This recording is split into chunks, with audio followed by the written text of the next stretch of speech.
Hello friends, আমি beauty চলে এসেছি বিউটিস বেক অ্যান্ড কুক চ্যানেলে আপনাদের সঙ্গে আজকে একটা হার্ট শেপ কেক শেয়ার করতে। প্রথমেই আমি কি করেছি, এটা একটা প্লাস চিহ্ন করে নিয়েছি, নিয়ে নিচের দুটো অংশ আমি কেটে নিলাম কর্নার করে, দেখুন। আর এটা আমি ঠিক করে বোর্ডের মধ্যে এটাকে পিছিয়ে নিলাম, পজিশানে নিয়ে নিলাম যেন পুরো কেকটাই এই বোর্ডের মধ্যে ধরে যায়। আমি একটু করে ক্রিম দিয়ে দিচ্ছি, তারপরে এই জায়গাটায় কাটা অংশটা লাগিয়ে নেব। হার্ট শেপ কেক আমি প্রতিটা কেকই এইভাবেই বানাই।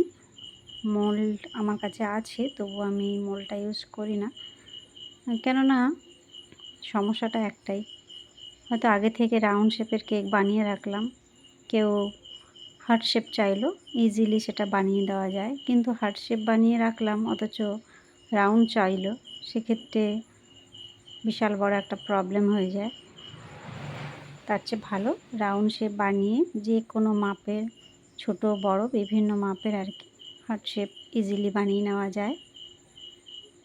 এমন এমন কাস্টমার আছেন যারা 1 ঘন্টা কি 2 ঘন্টা জোর টাইম বলে দেন যে এই টাইমের মধ্যে আমাকে একটা কেক দিতে হবে।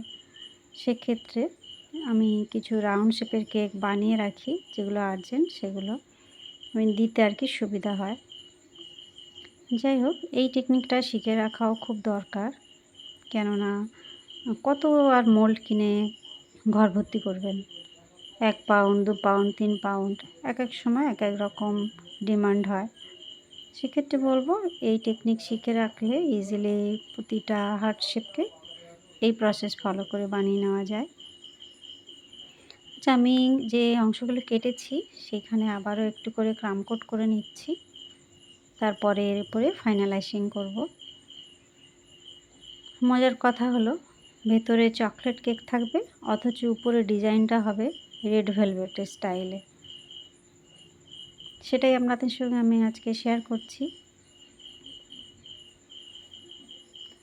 আমি কিন্তু আগে প্রতিটা ভিডিওতেই প্রতিটা ফ্লেভারের কেক কাটিং থেকে শুরু করে পুরো ফাইনাল ফিনিশিং পর্যন্ত সবটাই দেখাতাম, কিন্তু এখন আর আমার সময় হয়ে ওঠে না, যার জন্য। আর তার উপরে বিশাল একটা প্রবলেম হলো কি, ফোনের স্টোরেজ ফুল হয়ে যায়, এই জন্য আমার কাটিং অংশ থেকে দেখানো হয় না, আমি একদম ফাইনাল আইসিং থেকেই দেখাই। এখানে আমি ক্রিমে একটু রেড কালার মিক্সড করে নিয়েছি, যেহেতু এর উপরে রেড ক্রাম দেবো, সেই জন্য একটু রেড করে নিলাম। কাস্টমার একটা ছবি পাঠিয়েছিলেন, সেটা হচ্ছে রেড ভেলভেটের ছবি। আমাকে বলেছিলেন যে এই রকম চাই আমি, অথচ ফ্লেভারটা চকলেট হবে। সেই কারণেই চকলেট ভেতরে আর উপরে রেড ভেলভেটের মতো ডিজাইন। রেড ভেলভেটে যেরকম আমরা ক্রাম লাগাই সেই রকমভাবেই করে দিতে হবে। আমি একটা স্ক্র্যাপার নিয়েছি, এইভাবে সমান করে নিচ্ছি। স্ক্র্যাপারগুলো দিয়ে কাজ করতে অনেকটা সুবিধা হয়ে যায় আর কি, কাজটা অনেক এগিয়ে যায়, তাড়াতাড়ি হয়ে যায়। যদি এরকম স্ক্র্যাপার না থাকে, মোটা কোনো কার্ডবোর্ড বা তাস, এটিএম কার্ড এগুলো ব্যবহার করতে পারেন, একই কাজ হবে আর কি তাতে। এই যে হার্ট শেপটা আমি প্রপার নিয়ে আসলাম, ফাইনালাইজিংও করে ফেললাম। সাইডটা একটু ব্রাশ দিয়ে নিচ্ছি, যদিও এখানে আমার প্রয়োজন ছিল না ব্রাশ দেওয়ার, কেননা পুরোটাই তো ক্রাম দিয়ে ঢাকা পড়বে। যদি উপরে ক্রাম না দেন, সেক্ষেত্রে এইভাবে একটু ব্রাশ দিয়ে ফিনিশিংটা করে নিলে দেখতে ভালো লাগে আর কি। আচ্ছা, এই যে আমি ক্রামটা বানিয়েছি, এটা রেড ভেলভেটের জন্য আমি বানিয়েছিলাম, মানে কেক যখন বেক করেছিলাম সেই সময় রেড কালার আমি ইউজ করেছিলাম। সেই ক্রামটা আমি মিক্সিতে দিয়ে একটু গুঁড়ো করে নিয়েছি, নিয়ে এটার গায়ে ছড়িয়ে দিলাম, সাইডেও ছড়িয়ে ছিটিয়ে দিচ্ছি।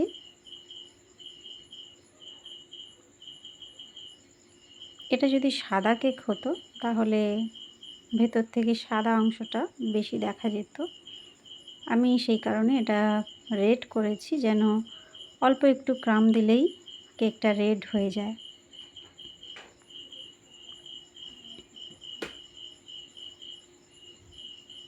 এই যে একটা স্ক্র্যাপার দিয়ে বোর্ডের উপরে যেটুকু পড়েছিল সেটাকে আস্তে আস্তে আমি তুলে এর গায়ে লাগিয়ে দিচ্ছি। সবসময় চেষ্টা করবেন এই ধরনের কাজ করার সময় কেকটা একটু ফ্রিজে রেখে ঠান্ডা করে নিতে হবে। তারপরে এই ক্রামগুলো আপনি যত ইচ্ছা কেকের গায়ে লাগাতে চান ইজিলি হয়ে যায়, ক্রিমটা আর উঠে আসে না। আচ্ছা, এখানে আমি একটাই রোজ বানাবো। এটা হচ্ছে বড় সাইজের একটা রোজ নজেল নিয়েছি। একটাই সিঙ্গেল রোজ থাকবে শুধু, আর কিচ্ছু না। এটাই ছিল কাস্টমারের ডিমান্ড। এখানে একটা চকলেটের ফ্লাওয়ার ছিল আর কি, সেইটা বাদ দিয়ে এখানে ক্রিমের ফুলই কাস্টমার দিতে বলেন, আমি সেটাই করে দিচ্ছি। যদি এখন এটা হোয়াইট ক্রিম দিয়ে আমি করেছি, আমি কিন্তু পরে এটাতে একটু গোল্ডেন ডাস্ট স্প্রে করে দিয়েছিলাম, সেটা আমার আর রেকর্ড করা হয়নি। যাই হোক, আমি সাইডে একটা বর্ডারও দিয়ে দিচ্ছি। এটা হচ্ছে ছোট সাইজের স্টার নজেল দিয়ে করছি।